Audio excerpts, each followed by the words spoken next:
평생 국가에 헌신하면 안정된 노후가 보장된다.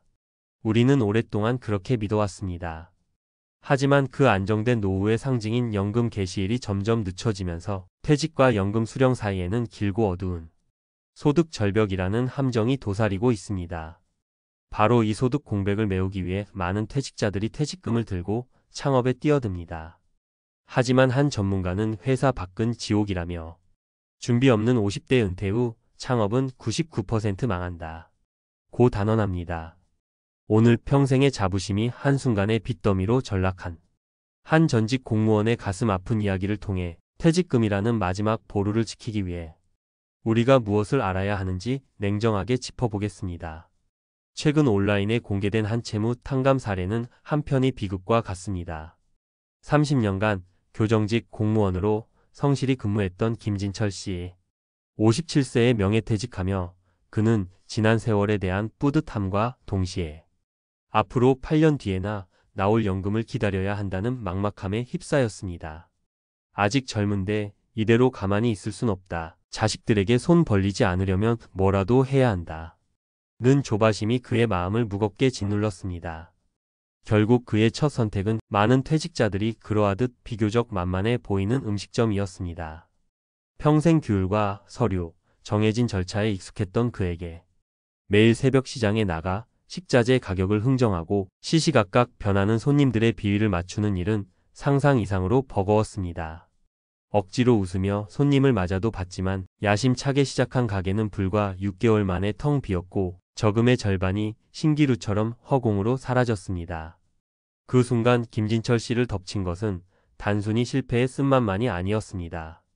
평생 성실하게 살아왔다는 자부심이 무너지는 수치심, 그리고 당장 내일부터 뭘 먹고 살아야 하나 하는 눈앞이 캄캄해지는 걱정이 뒤엉켜 그를 잠 못 들게 했습니다. 본전 생각에 이성을 잃은 그는 남은 집을 담보로 대출까지 받아 다른 사업에 손을 댔습니다. 이번엔 혼자가 아니라 잘 아는 지인과 함께였습니다.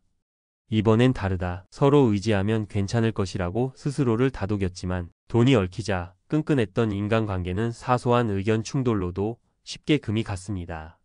결국 잦은 다툼 끝에 동업은 파국으로 치달았고 두 번째 사업마저 폐업하며 그는 모든 것을 잃었습니다. 남은 것은 눈덩이처럼 불어난 빚과 망가진 인간관계뿐. 평생의 성실함에 대한 보상이 고작 이것인가 하는 절망감에 그는 결국 법원의 문을 두드려 개인회생을 신청할 수밖에 없었습니다. 김진철 씨의 실패가 유독 운이 없었던 탓일까요? 국세청 통계는 더 냉혹한 현실을 보여줍니다. 관련 자료에 따르면 창업 후 5년까지 살아남는 사업체는 10곳 중 4곳이 채 안 됩니다. 생존율이 40%에도 미치지 못한다는 뜻입니다. 10명 중 6명은 5년 안에 망한다는 이것이 우리가 마주한 현실입니다. 특히 퇴직자들이 쉽게 생각하고 뛰어드는 분식점이나 치킨, 피자 같은 패스트푸드점의 3년 생존율은 전체 평균보다도 낮게 나타납니다. 준비 없는 창업은 실패로 가는 지름길이라는 사실이 차가운 통계로 증명되고 있는 것입니다. 왜 평생을 성실하게 살아온 직장인들이 사업에서 이토록 맥을 못 추는 걸까요? 여기에는 퇴직금을 삼키는 3가지 공통된 함정이 있습니다. 첫 번째는 반짝 유행의 함정입니다.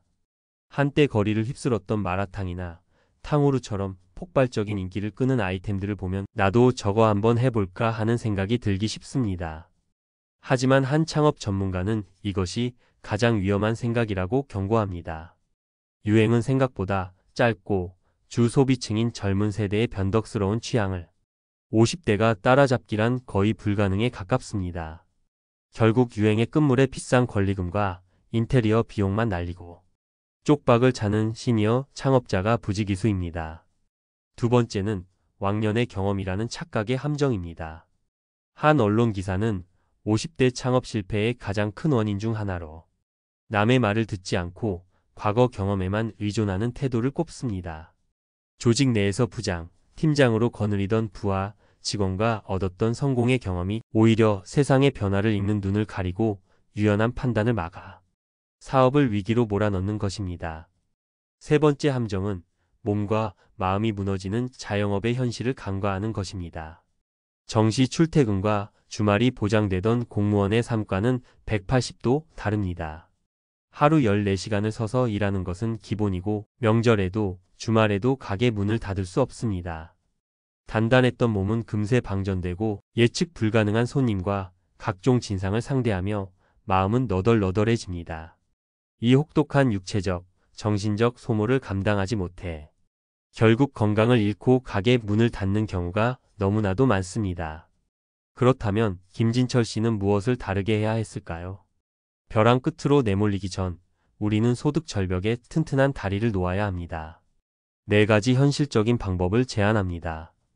첫째, 숫자를 냉정하게 직시하십시오. 퇴직 전 책상에 앉아 딱 2가지만 계산해 보십시오. 연금 개시일까지 남은 기간이 몇 개월인지, 그리고 그 기간 동안 매월 필요한 최소 생활비가 얼마인지. 이때 생활비에는 반드시 지역가입자로 전환되었을 때 내야 할 건강보험료까지 포함해야 합니다. 막연한 기대가 아닌 구체적인 숫자가 당신의 계획을 현실적으로 만들어줍니다. 둘째, 당신의 진짜 경험을 사업화하십시오. 평생의 경력과 전혀 무관한 요식업에 뛰어드는 것은 리스크가 너무 큽니다.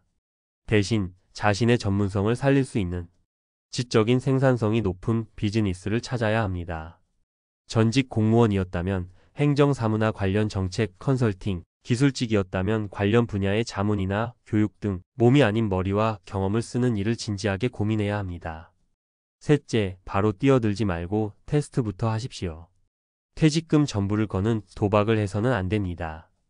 직장을 다니면서 관련 분야의 사이드 프로젝트를 작게 시작해보거나 퇴직 후에는 파트타임으로라도 일하며 현장 감각을 익히는 과정이 필수적입니다. 작은 실패는 약이 되지만 큰 실패는 독이 됩니다. 넷째, 노란 우산 공제라는 안전장치를 미리 챙기십시오.